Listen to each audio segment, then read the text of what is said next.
Lesson 7. The Divided Kingdom, Israel and Judah. So Israel rebelled against the house of David unto this day. Reading 1 Kings 11, verses 26 to 43, and chapter 12. Objective: to learn from the events of the division of the kingdom of Israel to make wise decisions and to seek to worship God in truth and not to forsake him. Background: Yahweh had punished Solomon for his sins, but the greater punishment was to be during the reign of his son. The division of the kingdom that had been prophesied to Solomon was to happen at the hands of a man who had been recognized by Solomon for his industrious attitude, Jeroboam. 1 Kings 11, verse 26 to 28. Jeroboam's divine appointment. 1 Kings 11, verses 29 to 40. As Jeroboam was leaving Jerusalem, the prophet Ahijah stopped him, and took the new garment he was wearing and tore it into 12 pieces. After this dramatic act, he said to Jeroboam, "Take thee 10 pieces, for thus saith Yahweh, the God of Israel, Behold, I will rend the kingdom out of the hand of Solomon, and I will give 10 tribes to thee." With that he handed Jeroboam 10 of the 12 pieces of the garment, symbolizing God's plans for the kingship of Israel. Of the other 2, they would be kept with the house of David for David's sake. David was of the tribe of Judah, and for Jerusalem's sake that God had chosen out of all the tribes.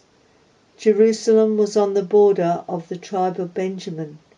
Verse 32 and verse 36. Jeroboam was expressly told that this was because the nation had forsaken God and worshipped Ashtaroth, Chemosh, and Molech, the god of the Amorites, the gods of Solomon's wives.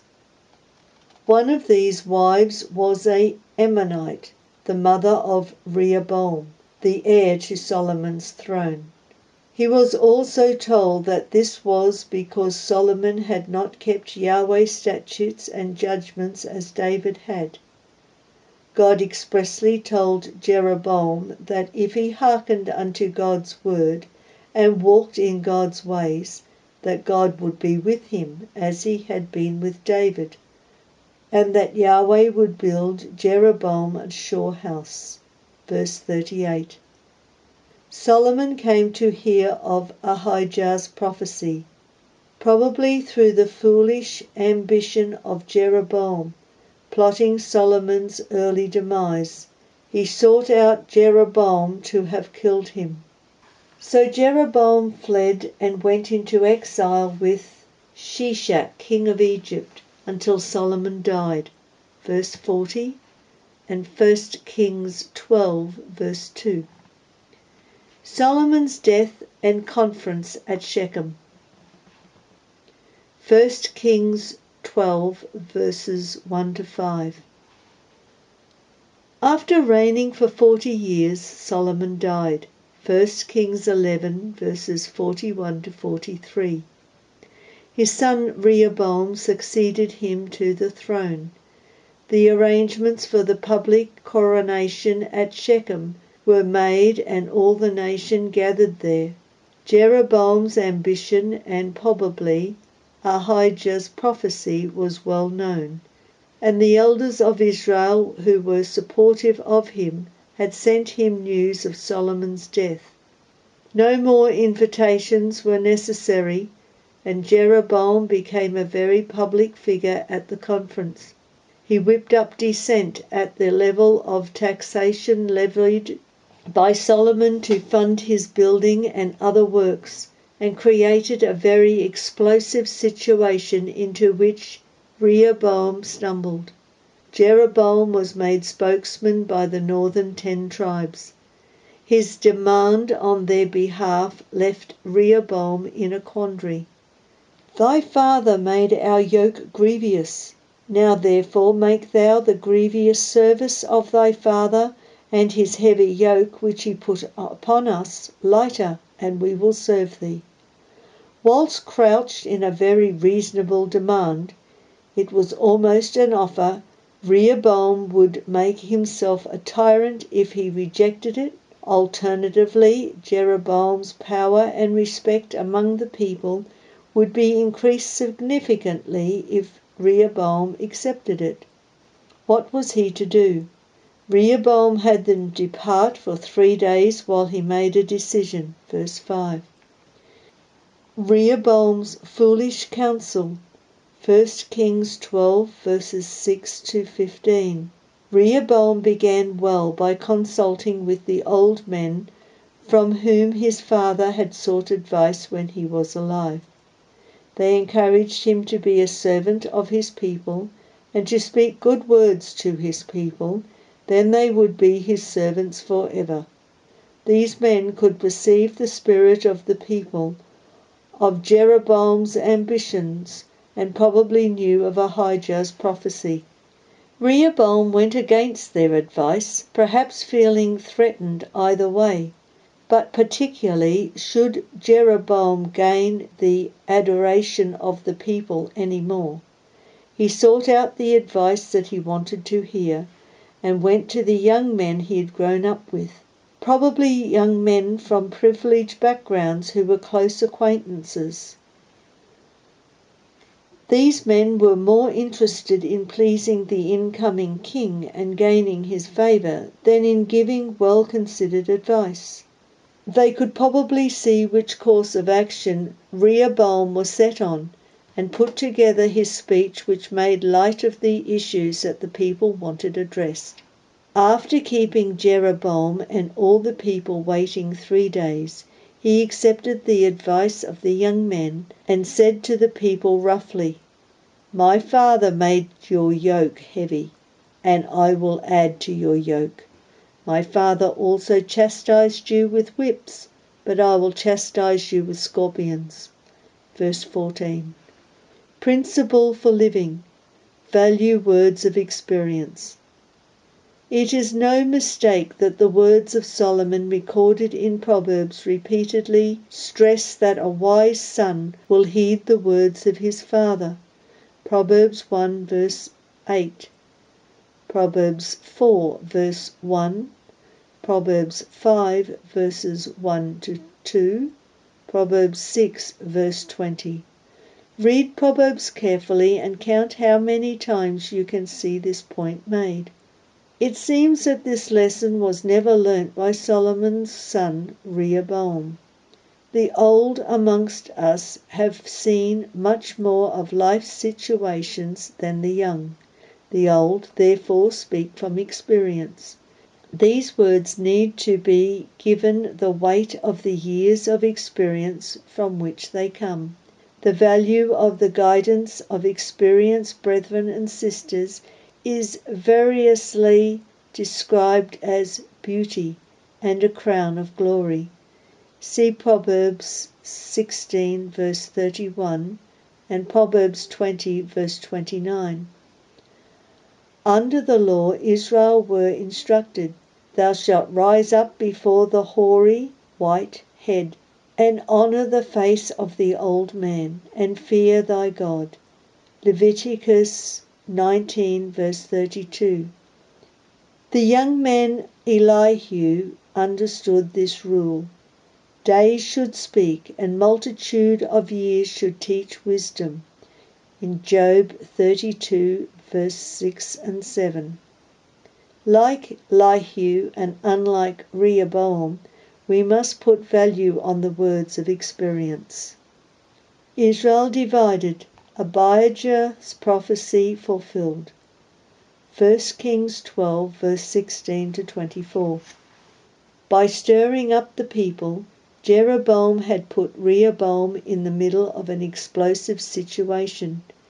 As Jeroboam kept quietly out of the way, the people responded in rage to Rehoboam. What portion have we in David? Neither have we any inheritance in the son of Jesse. To your tents, O Israel. Now see to your own house, David." In response, Rehoboam sent Adoram, the man whom it would seem had been in charge of taxation since the revolt of Sheba, to speak to the people. 2 Samuel 20, verse 24. All Israel stoned him to death, and Rehoboam hastily retreated to Jerusalem. Yahweh's words to Solomon and through Abijah to Jeroboam were being fulfilled. 1 Kings 11, verse 11 and verse 31. Israel called for Jeroboam and made him king. Such was the feeling of the day that nobody of the 10 tribes remained loyal to the house of David. Rehoboam gathered an army from Judah and Benjamin of 180,000 men to fight against Israel and to subdue the revolt. The division of the kingdom, however, was in accordance with Yahweh's will. The prophet Shemaiah was sent to speak to Rehoboam and the houses of Benjamin and Judah to tell them that, and to restrain them from fighting against their brethren in the 10 tribes. They did as Yahweh had said and returned to their homes. Verses 21 to 24. Basic Bible teaching. Christ will reunite Israel. Yahweh had said that the kingdom would be divided, but not forever. 1 Kings 11, verse 39. David had been promised that his seed would sit on the throne of God's kingdom forever. 2 Samuel 7, verses 11 to 16 and verse 26. Now David's son Solomon had proved to be unworthy, and consequences followed.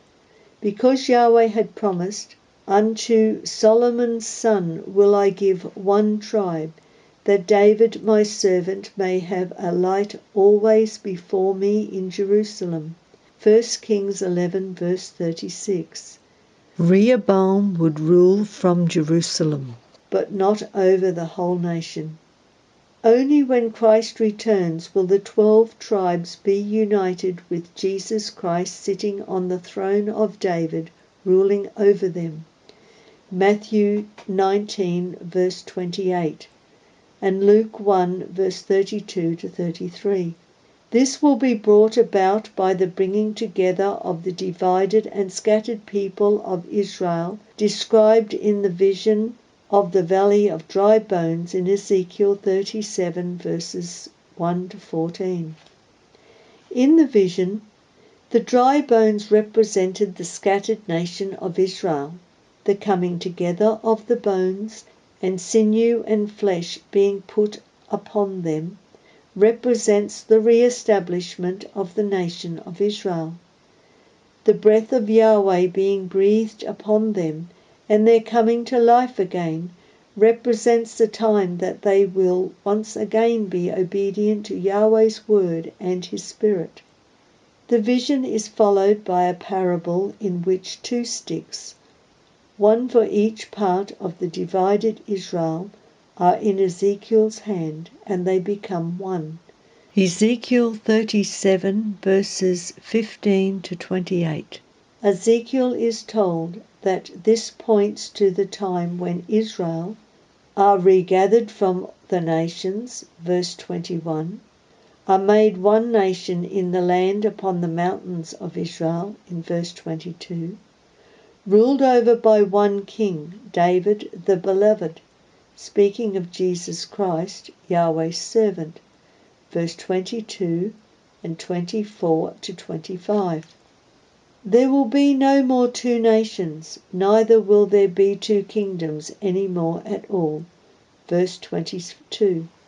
Will no longer defile themselves with the gods and the practices of the nations. Verse 23. Will be God's people, and they will recognize him as their God in truth. Verse 23 and 27. walk in God's judgments and are obedient to his laws. Verse 24.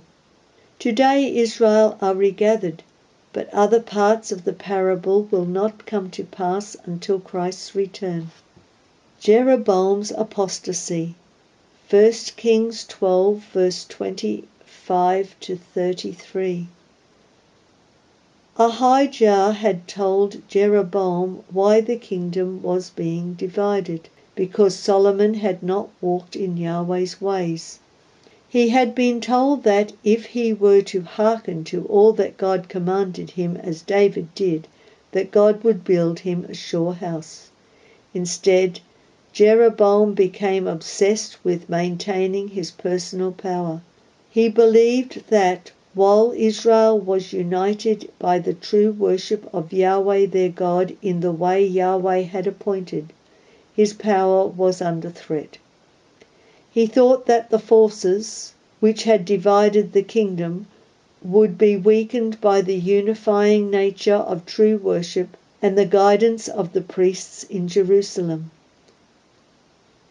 If his people were obedient to Yahweh and went up to Jerusalem 3 times a year, his influence would wane and Jeroboam's influence would increase.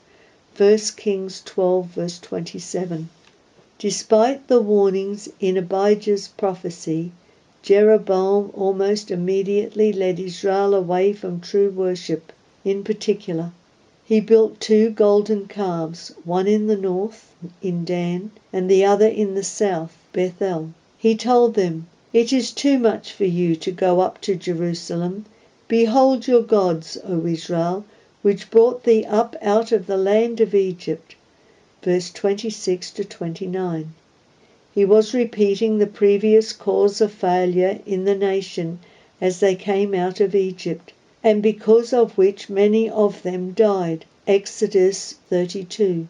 Conveniently for his own purposes, this would mean that Israel would not go up to Jerusalem.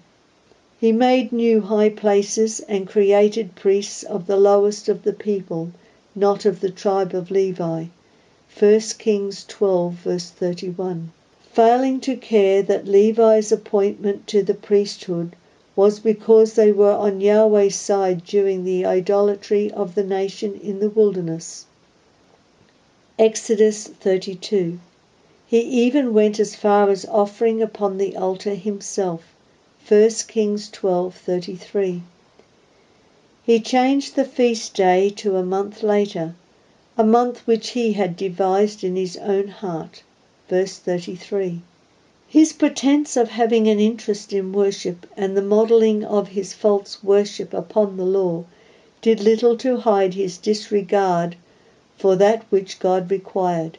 For this purposeful apostasy from the truth, which is turning away from the truth, Jeroboam went down in the record of Scripture as an abhorrent king. All of the kings which followed him were summed up as, "He walked in all the way of Jeroboam the son of Nebat, and in his sin wherewith he made Israel to sin." A second message through Ahijah was sent to Jeroboam to tell him that Yahweh would bring absolute destruction upon his house. Such was Yahweh's disgust with his actions, and that he had given Israel up. 1 Kings 14, verse 1 to 16. They were eventually sent into captivity in Assyria for the sins which Jeroboam had introduced. 2 Kings 17, verse 21 to 23. What a terrible end to the kingdom of David! How quickly the glory of Solomon's reign and the wisdom of the king was replaced with folly, apostasy, and wickedness. Summary. The promised punishment on Solomon came in the reign of his son Rehoboam. Rehoboam accepted the advice of the young men instead of the wise older men. Jeroboam's rebellion split the nation in two, a division that will only be resolved by Christ. Jeroboam was promised divine help, but instead turned to idolatry. These lessons are the words taken from the Christadelphian Sunday School Association notes. www.cssa.asn.au, used with permission. Email your questions to readthebible2@gmail.com, and we look forward to you listening to the next lesson. The next lesson will be Lesson 8.